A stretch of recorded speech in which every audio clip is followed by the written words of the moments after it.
आज सदन पटल पर प्रस्तावित विषय पर अपना वक्तव्य देने के लिए उपस्थित हूं। मान्यवर, मैं अपने वक्तव्य को प्रारंभ करने से पहले इस सभा से एक प्रश्न पूछना चाहूंगा। वह कौन सी चीज है जिसे हम देख तो सकते हैं परंतु छू नहीं सकते?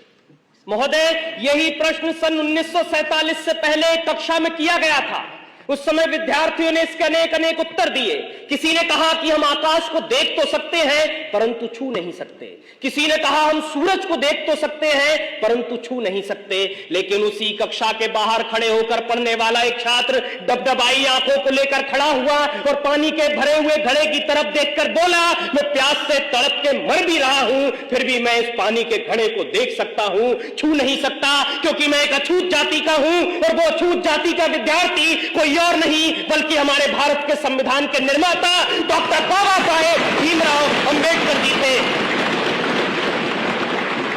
आज 75 वर्षों के बाद कक्षा भी वही है, सवाल भी वही है, पानी का घड़ा भी वही है, परंतु अगर कुछ बदला है तो वो ये कि किसी भी जाति का छात्र हो वो सबके साथ में बैठकर पढ़ भी सकता है, खेल भी सकता है, पानी भी पी सकता है। और इतना ही नहीं, इस देश के सर्वोच्च पद पर बैठकर एक आदिवासी महिला राष्ट्रपति के रूप में प्रगति का मार्ग प्रशस्त कर सकता है। ये ताकत दी है हमको हमारे संविधान ने। जब जब बात हमारे अधिकारों की आई है तब तब संविधान ने हमारी रक्षा करी है। फिर वो आईपीसी की धारा 377 से जूझ रहे परलैंगिक समाज के लोग हो या श्रीकांत बोला जैसे दिव्यांगजनों के लिए शिक्षा के अधिकार हो या महिलाओं के लिए दहेज कुप्रथा का बोझ हो, संविधान ने हमेशा से रक्षा कर एक सूत्र में बांधने का काम किया है। मान्यवर, भारत के संविधान की लोकतांत्रिक यात्रा बहुत लंबी रही है। जब भारत आजाद हुआ तो उसके साथ कई और सहोदर राष्ट्र आजाद हुए, परंतु आज हम वहां देखेंगे तो पता चलेगा कि वहां पर कहीं अराजकता है, कट्टरता है, सांप्रदायिकता है, भुखमरी है, गरीबी है, परंतु भारत एकमात्र ऐसा देश है जो आज उन्नति के शिखर पर बैठा है, क्योंकि उन्होंने धर्म को संविधान माना, हमने संविधान को ही पहला धर्म माना।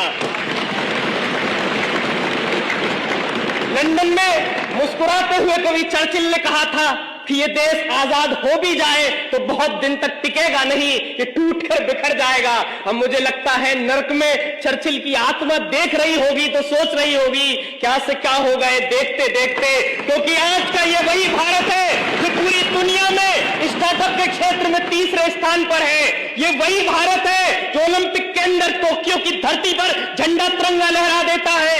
ये वही भारत है जो चंद्रयान 3 को पृथ्वी से चंद्रमा तक पूरी दुनिया में सबसे कम बजट में पहुंचा देता है, क्योंकि हमने अपने कर्तव्यों का निर्वहन किया है, जिससे हम प्रगति के सोपान को चढ़ते जा रहे हैं।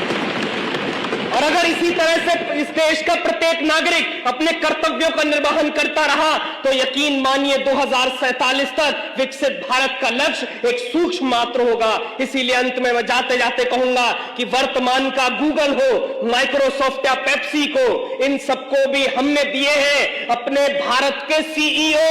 अब भी पूरी दुनिया में सबसे ज्यादा डॉक्टर्स हमारे हैं। खेल जगत में चमकने वाले भी भारत के सितारे हैं। अपने पौरुष के बल पर दुनिया को सदा बतलाएंगे, विश्व गुरु हम कल भी थे, आज भी है और सदा कहलाएंगे।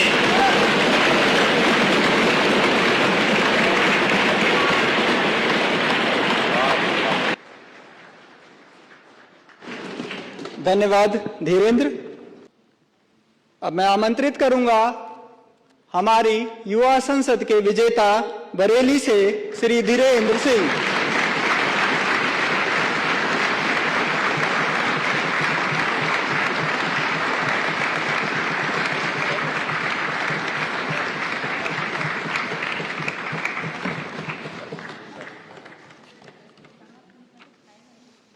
बहुत बहुत बधाई भाई। थैंक यू सर, बहुत अच्छा। मैं एमबीए का छात्र हूँ। कहाँ पर? मैं लवली प्रोफेसर यूनिवर्सिटी में पंजाब से कर रहा हूँ। जब पंजाब से? हाँ, रहने वाला बरेली। अच्छा अच्छा, बहुत बहुत बधाई। Thank you. अच्छा बोलिए।